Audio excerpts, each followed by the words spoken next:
चलिए good morning. Good morning. और ma'am yes sir. तो आज की जो हमारी क्लास है वो डेमो क्लास है। वैसे बेसिकली आज जो हम बात कर रहे हैं वो हमारा टॉपिक है, न्यू टॉपिक बोलते हैं इसको, independent integration. Independent integration, integration कई टाइप के होते हैं, डेफिनेट इंटीग्रेशन पढ़ेंगे, लेकिन हमारा जो टॉपिक है उससे पहले आता है इंडिपेंडेंट। कैसा? इंडिपेंडेंट। अगर ये बहुत सारी जगह तो हमने पढ़ा हुआ, अलग अलग जगह पर, कोई बात नहीं। हर एक चीज का और हर एक आदमी का कराने का अपना एक एंगल अलग होता है, कराने का तरीका अलग होता है। जो हमारा तरीका है वो देख लीजिएगा आप कैसे करा रहे। तो इंटीग्रेशन हमारा टॉपिक स्टार्टिंग है। तो रेडी है? इंटीग्रेशन कराएं? इंटीग्रेशन कराने से पहले मैंने नाम लिख रखा है इंडिपेंडेंट इंटीग्रेशन। इसमें कोई जाने, सबसे पहले तो पकड़ो इंटीग्रेशन। में इंडिपेंडेंट में बाद में आऊंगा, सबसे पहले बता देता हूँ इंटीग्रेशन क्या होता है। What is the integration? ठीक है, इंटीग्रेशन बात करें तो ये इंटीग्रेशन होता है, पहला पॉइंट लिख लीजिएगा, ये इंटीग्रेशन होता है रिवर्स प्रोसेस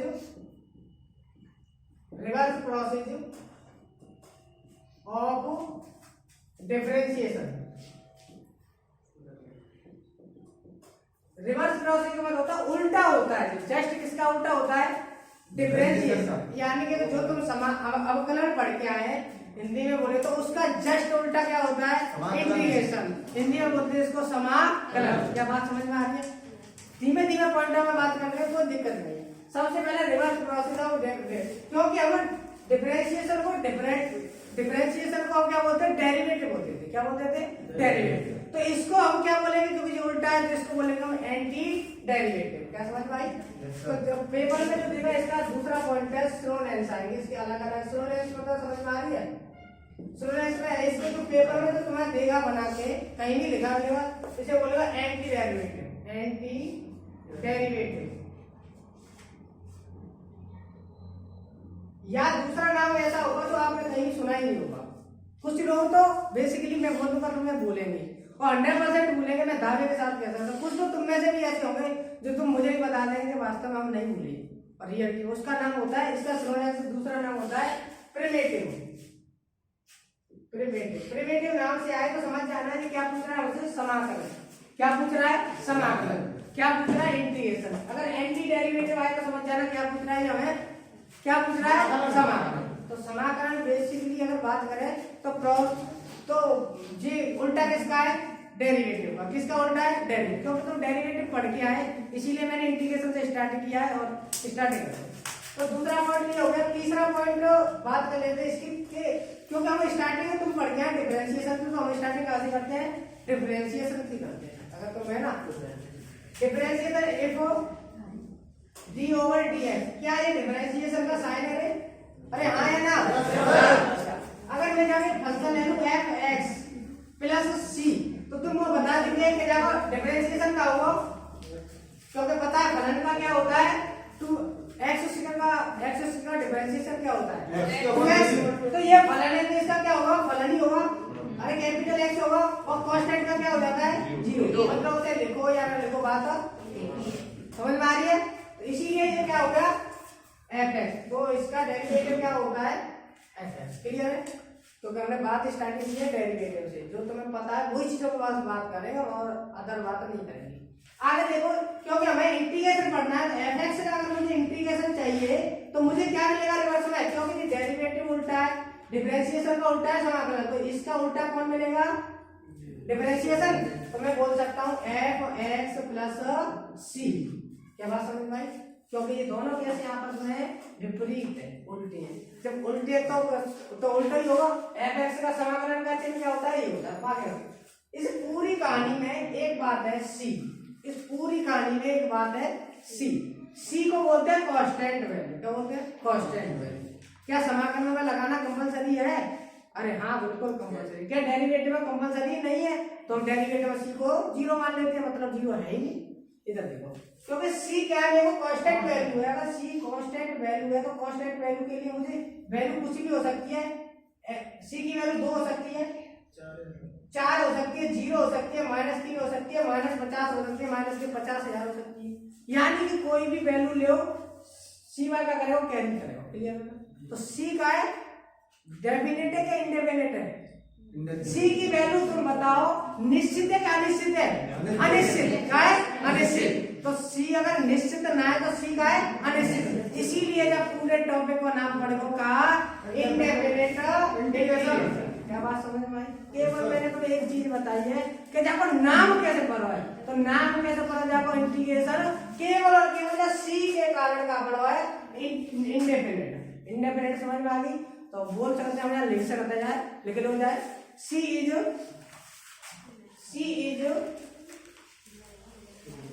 लिख लो C is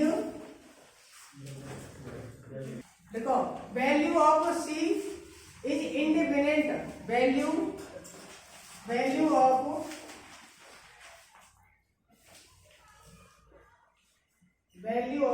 C is independent. तो बेसिकली जो सी है दिखाई दुनिया को कहा इंडिपेंडेंट। इंटीग्रेशन तो मैं करूं, इंटीग्रेशन कहा है जस्ट उल्टा कौन को डेरिवेटिव को उल्टा कहा है इंटीग्रेशन। चलो आगे चलते हैं, क्योंकि हमने स्टार्टिंग करी है तो पूरी कहानी में मैंने तुमको कोई चीज बताई का? जब पूरी कहानी में मैंने कोई चीज बताई डीएक्स का है, क्योंकि बहुत पूछे तुम्हारे को, केवल समाकलन इतना ही सवाल में बता दे दूं कि वो पूछे कि बता x को x से dx का समाकलन का तो बता लगे x square upon 2 plus c। तुम्हारे को तो बस इतना सही है, पर रियलिटी में अगर बाहर जहां पे जो यूपी बोर्ड वाला है, सीबीएसई बोर्ड वाला, बहुत बात ध्यान देता है, बहुत ध्यान केंद्रित करता है। तो अब पूछे तो बच्चे ब्लैंक नहीं करते हो ना कि तेरे जी पूछी कि जी dx का है, dx का होता है विद रेस्पेक्ट टू x के सापेक्ष में हम क्या कर रहे हैं? समाकलन, नॉट अवकलन। क्या कर रहे हैं? समाकलन। अगर जानना माने ऐसे दे दे तो वो ऐसे ऐसे दे दो a की पावर x dA बता जाना समाकलन का हो, पूछ रहा हूं तुमसे, तो तुम्हें पता चली कि जी का है, देखो जी का है वेरिएबल है, अरे x का चर है क्या? चर है ना। अच्छा चर की वैल्यू निश्चित होती है क्या अनिश्चित? अनिश्चित। कछू रख लो अनिश्चित। इधर देखो तो जी का वेरिएबल है और जी का पूरा जाके सापेक्ष में कर रहे हैं। इधर देखो तो जी का पूरा, अब जी का की तरह काम करेगा, dx की तरह काम करेगा, तो यानी कि का की तरह करेगा, वेरिएबल है तो a का यहाँ वेरिएबल है, तो a का है सॉरी x का है ना, x कांस्टेंट। अच्छा नहीं x कांस्टेंट कैसे? क्योंकि तुमने एक फॉर्मूला पढ़ा है x की पावर n dx का फॉर्मूला बता का होता है समाकलन में x की power n plus 1 upon n plus 1 plus c। क्या जी होता है? जी होता है। इधर तो जी वही की तरह काम कर रहा है, जहां x का है वेरिएबल तो जी n का है कांस्टेंट है, जी x का है वेरिएबल और x का है n का है कांस्टेंट। अभी तो जोड़ रहे हैं एक और एक ही नीचे कर रहे हैं, इसीलिए मैं बोल सकता हूं तो जाको मान होगा का होगा वो बताओ का होगा जाको मान जाको होगा a की power x plus 1 upon x plus 1 plus c। जी जाको डेरिवेटिव है, समझ में आ गई? आगे चलते हैं, इतनी चीज समझ में आते हैं तो केवल मैंने जब पूरी कहानी में एक बात बताई है तुम्हें कि कोई ना कोई टेंशन मतलब इंडिपेंडेंट और इंटीग्रेशन कैसे नाम पढ़ो, केवल इंडिपेंडेंट का सी के कारण पढ़ो। क्या पढ़ो? सी। इंटीग्रेशन होता है रिवर्स प्रोसेस ऑफ डेरिवेटिव, यानी कि उल्टा जो डेरिवेटिव हमने सीखे ना वो जस्ट उल्टा करते बात बोलते हैं इंटीग्रेशन। क्या समझ में आ गई ना? जब अलग अलग टाइप पढ़ेंगे आराम से, क्योंकि मैं आगे चीजें करा रहा हूं तो मैं आगे चीजें लेकर चलाऊंगा। ठीक है भाई, तो ये मिटा दे तू। अगला पॉइंट डालते हैं 7 पॉइंट नंबर। तो इंटीग्रेशन करना हमें f(x) और dx प्लस सॉरी dx को इंटीग्रेशन करना है, कैसे करना है? f(x) को इंटीग्रेशन करना कौन के रिस्पेक्ट में? x के, इसीलिए तुम क्या लिख देते हैं with respect to x, w लिख देते हैं। तो केवल देखो f(x) को इंटीग्रेशन करेंगे तो क्या होगा? f(x) प्लस के c का है कांस्टेंट को मैंने जी बता दी क्या, मैंने जाके बारे में बताई, तो मैंने ऐसे के बारे में कहा है जी तीनों का है जाके बोलते हैं सम। क्या बोलते हैं? सम मतलब है एस यू एम, समान होता है जोड़ना। क्या होता है? जोड़ना। तो जाके क्या उठाइए एस का उठाइए एस और जी का करके तान दीजिए क्या कर दिए तान तो जी का बनेगा ये एस तो बेसिकली समाकलन और कचूरा जोड़ है क्या भाई साहब जोड़ जितनी जितनी चीज आगे क्या करेंगे हमें जोड़ेंगे वही देखेगा समाकलन और समाकलन उल्टो कौन को डेरिवेटिव को कौन को उल्टो है जो के डेरिवेटिव तो पढ़ के ना आए तो समझ में कैसा हो कोई दिक्कत ना पढ़ के तो मैं इधर तो समझ में आएगा तो क्या होता है साइन ऑफ इंटीग्रेशन इधर देखो अगले पॉइंट पे अगर बात करें हम जहाँ समझने से पहले तो एक प्रश्न तुमसे पूछ रहा हूँ ऐसे पूछ रहे तो बहुत बेसिक है छोटा सा तुच्छ है तुम्हारा देखो इंटीग्रेशन में साइन लगा रहा हूँ एक्स स्क्वायर प्लस के 2 dx एक्स स्क्वायर प्लस 1 तो मैं एक्स हटाई दे दूं तुम का जल है कि ना जय के साथ इसको बता इंटीग्रेशन बता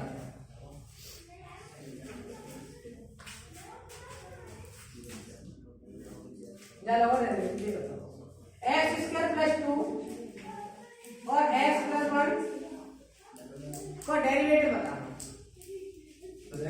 एक्स प्लस 1 कांस्टेंट मान लेंगे जाके आ जाएगा आसान कर दे थोड़ा सा ऐसा आसान कर ले चलो और आसान कर लो एक्स स्क्वायर प्लस 1 जी का पूरा फंक्शन है का जी फंक्शन कौन के रिस्पेक्ट में पूछ रहा है एक्स स्क्वायर प्लस 1 देखो जाके करने के कई प्रकार है दो प्रकार में करा सकते हो लेकिन तुम्हारे एक प्रकार वही बता सोच के बारे में ऐसे सोच लेते देखो क्या जाए तो लेट कर लेते एक्स स्क्वायर प्लस 1 बराबर टी मान सकते हैं पूरे फंक्शन है मान सकते हैं जब जाए मान सकते तो जी का बनेगा एक्स स्क्वायर प्लस 1 प्लस 1 लिख सकते हैं क्या जाए लिख सकते हैं जब जाए लिख सकते तो जी का है dt इधर देखो हमारा कलन जब पूरे की जगह पर का लिख सकते हैं t और t प्लस 1 और जी का बनेगा मेरे dt का बनेगा मेरे dt क्योंकि समाकलन का जोड़ समाकलन का है जोड़ अब देखो काय के रिस्पेक्ट में पूछ रहा है t के में तो समाकलन जो को होगा समाकलन जो को होगा तो मैं बोल सकता हूँ समाकलन का चिन्ह t dt प्लस 1 dt और समाकलन का चिन्ह क्या समझ में आया तो जोड़ है तो यहाँ से दो भाषा समझी तो दो चीज है अगर जब जब प्लस आएगा जब तक माइनस आएगा तो मैं क्या कर सकता हूँ जो जोड़ अलग अलग क्या कर सकता हूँ चिन्ह लगा सकता तो इतनी बात समझ में नहीं आई जब जब प्लस या माइनस का चिन्ह आएगा तो मैं क्या करता हूँ चिन्ह अलग अलग लगाए सकता हूँ लेकिन इतनी बात को समझने के जरूर पढ़ो कसम का गुणा और भागों में तुम्हें आगे बताऊँ पहले केवल प्लस बता दे अच्छा जब टी को बताओ टी को क्या है वो टी स्क्वायर अपॉन 2 फिर जा को क्या है वो प्लस टी मतलब आगे ना जा को मतलब थोड़ी देर पहले क्या समझिए dt होता तो एक का नहीं लिखा था dt होता तो dt मतलब small part of t small part of t तो समाकलन में अगर dt जोड़ूं तो क्या बना लगेगा सब एक t क्या बना लगेगा t तो मैं t लिख दिया का और प्लस का लगा दो c क्या लगा दो c मेरे पास डेरिवेटिव बनो क्या इतना बड़ा ऐसा बना लूंगा पुट वैल्यू जो तुमने मान लिया मैं लौटा दो तो यहाँ का लिखेंगे इधर देखो t की वैल्यू का लिखेंगे एक्स स्क्वायर प्लस 1 अपॉन 2 और जब पूरे को काय वर्ग है और प्लस t की वैल्यू का है एक्स स्क्वायर प्लस 1 जी और प्लस के c क्या जी आओगा तुम कर रह रही हो कछु रह रही इतने बड़े बड़े तो नहीं होंगे मैं कराऊंगा क्या समझ में आ गई यस सर आगे चलते हैं अब आता है लिस्ट ऑफ फार्मूला वही बात है रिसिप्रोकल लिस्ट ऑफ फार्मूला चलो अगर एक बात बताओ अगर मेरे पास यदि dt होता तो जाको का समाकलन होगा t तो फिर अगर g होगा तो y होगा तो सॉरी y होगा तो खाली dy होगा y अगर ज्यादा ना मेरे पास log होगा तो log x है log x ऐसा नहीं d log x होगा तो log x का हुआ और dx होगा तो x का हो क्या तेरी बात समझ में आई जाके से डी लग रहा हो समझ लो पूरी बात को समाकलन क्लियर है ना अब चलता है लिस्ट ऑफ फार्मूला हटा देते हैं हेडिंग बना लो तो लिस्ट अगला पॉइंट है 9 ऑफ फार्मूला तो फॉर्मूला की क्या बनानी हो, लिस्ट बनाने का बनानी। तुमने एक बेसिकली पढ़ो हो, कथना पढ़ो तो एक चीज तो पढ़ी होगी जरूर। बताओ एक फॉर्मूला ए लगा के x की पावर n dx समाकलन का चिन्ह बताओ ना, क्या होता जाएगा x की पावर n + 1/n + 1 c जी होता है। एक और पढ़ो तुमने दूसरा समाकलन का चिन्ह 1/x dx क्या होता जाएगा log x क्या होता है log x प्लस सी तो सी लगाएगा मत भूलियो, समझ में आ रही है। अच्छा एक और पढ़ोगे तुमने मेरे थर्ड 1/x² dx कितने बता देंगे 1/x² को क्या तुम्हें याद आ रहा है 1/x को क्या लगाते हैं, 1/x को अवकलन क्या लगाते हैं, अवकलन 1/x को d/dx का निकालते हैं आपको क्या होता ऐसे तो करते हैं x की पावर -1 d/dx तो फॉर्मूला लगाते हैं n x की पावर n -1 से तो जहां जहां ये n की तरह काम करेगा तो -1 x की पावर -1 और -1 इधर देखो -x और जी का -2 इसीलिए बोलते थे -1/x² जी तो तो अरे मैंने कहा पूछ लो जाएगा उल्टा 1/x करो का होगा -1/x। अब देखो जी मेरे बेसिकली अब ढंग की चीज तो अब आ गई जितना तुम्हारी बेसिक चीज तो याद कर लेते हैं। जब x हो ना तब लीनियर काम करेगा, तब लीनियर काम करेगा। लीनियर का मतलब जाके डिग्री कितने को है a कितनी हो a जैसे कि अगर जहां जहां x हो ना वहां काम करेगा ax + के b हम रख सकते हैं। अब इधर देखो सिका x है जाकी जगह में कुछ और रखा समाकलन का चिन्ह ax + b की घात n बता जा को समाकलन जी कौन की तरह काम करेगा x की तरह, कौन की तरह काम करेगा x की तरह। तो जी क्या का फॉर्मूला x की घात n को बताइए क्या होता है x की पावर n + 1/n + 1 बस एक गलती कर गए हम ना क्या करेंगे जब पूरे भीतर वाले को अवकलन का होता है बताओ ax का अवकलन का होगा a का होगा a x को तो a और जब कांस्टेंट को का होगा 0 तो मैं क्या लगाऊंगा नीचे लगा दूंगा a बात समझ में आई क्या और प्लस c नहीं समझ में आई। तो जी x की घात लीनियर जहां जहां x होगी वहां लीनियर फंक्शन काम करेगा, चिंता मत करो पूरा दिखाऊंगा प्रूफ दिखाऊंगा तुम्हें। अच्छा अगर जाको बताओ मेरे 1/x की तरह मैं काम करूं तो 1/ax + के b और dx बता जाको का होगा ये कौन की तरह काम करेगा 1/x और 1/x का होता है log x ना हो तो अरे हो तो अगर बता का होगा मेरे log x की जगह क्या है ax + के b एक गलती कर गए तो जाको पूरे को क्या होगा अवकलन तो कहां जाओ नीचे जातो है कहां जातो है क्योंकि समाकलन अवकलन में तो गुणा करते हैं गुणा में लगाते हैं और समाकलन में क्या देते हैं नीचे बाहर बस समझ में आई क्या। तो अवकलन करो जहां ax + b को तो भाग का जाओ a + c क्या बात समझ में आई। छोटे छोटे बहुत बड़े बनाते देंगे फॉर्मूला का होता अगर इतनी बात समझ में आई तो फिर जाको बताओ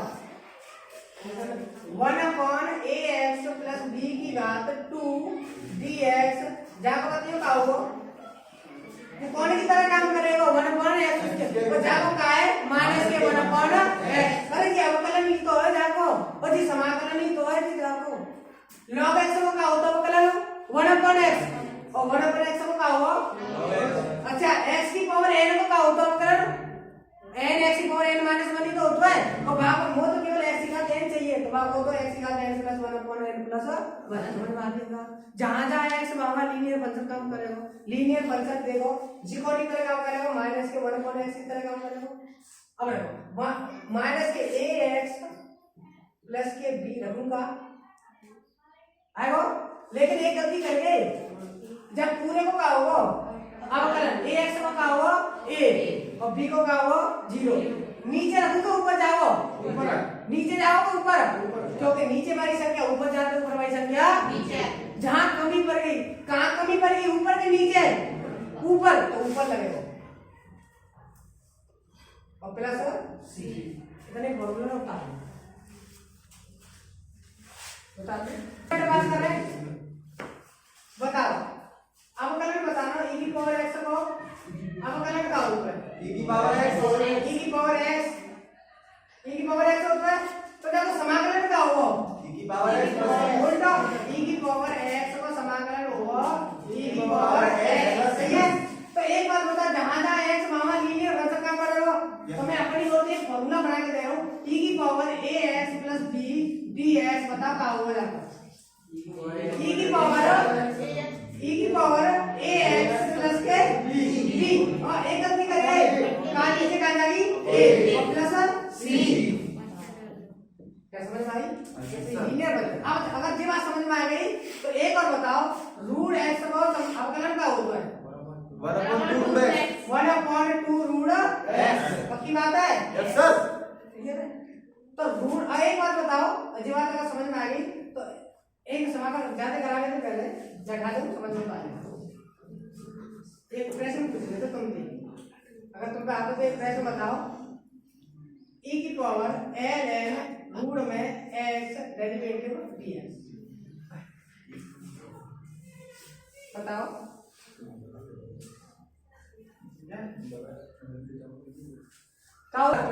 सबसे पहले तुम्हें खूब पता, अगर कोई पावर बेस में ही है बाकी ऊपर और लॉग होए, लॉग 10 होए तो तुम नहीं लॉग 10 लॉग a है मान लीजिए ना e, तो अगर बेस में ही और लॉग में ही तो भीतर भीतर का आ जाता है, आपको कट जाता ना कट तो इसीलिए जी ln और log e है, ऊपर अगर लॉग में हो तो लॉग में तो भीतर भीतर जाओगे आयो कट गो, तो ln से e पूरी कट गई तो जा बच गया केवल रूट में x और j p है। और जाको अब समाकलन बताओ, जाको x की पावर 3 x, जाको समाकलन का होता बता दो कोई? Yes sir. बताओ क्या होता है? x की पावर 3/2 x की पावर 3/2 जई को उल्टा 2/3 और प्लस के c। अच्छा अगर इतनी बात समझ में आ गई, इतनी बात समझ में आ गई तो एक प्रश्न पूछ ले तो तुम पहले पढ़ लिया, तो बताओ ax प्लस के b का काम करेगा नहीं ये? Yes sir. करेगा तो बताओ समाकलन dx, बताओ क्या होगा? ax प्लस b की पावर 3/2 जैसे पलट दो ये गलती करेंगे। क्या मैं एक प्रश्न पूछ रहा हूँ ऐसे, अभी मैंने एक्सरसाइज ना करना, एक्सरसाइज तो बहुत छोटी है तुम्हारी एनसीईआरटी। तो देखो रूट में 3x प्लस के 2dx क्या क्या बनाए लगे तुम्हारा 14/5 है प्रश्न जी, कैसे बनाएंगे जी? काय की तरह काम करेगा, लीनियर फंक्शन है, a की जगह पर 3 है b की जगह पर 2 है, समझ में आ रही है? अच्छा अब बताओ, तो जाट का लिखेंगे जब फॉर्मूला होता है 3x प्लस 2 की पावर का लिखेंगे 3/2 तो नहीं तो उल्टा 2/3 अपॉन 3, सही है। और प्लस का लगाएंगे c, ये ऐसे प्रकार के प्रश्न हम करेंगे। इन तरह का हमको तो आप कर ही सकते हैं 2/9 और 3x प्लस के 2 जाके पावर 3/2, ज्यादा तो कर ही सकते हैं, सही है ना। अगर इतनी बात समझ में आ गई तो यहाँ से आना मैं कंटिन्यू करेंगे कल।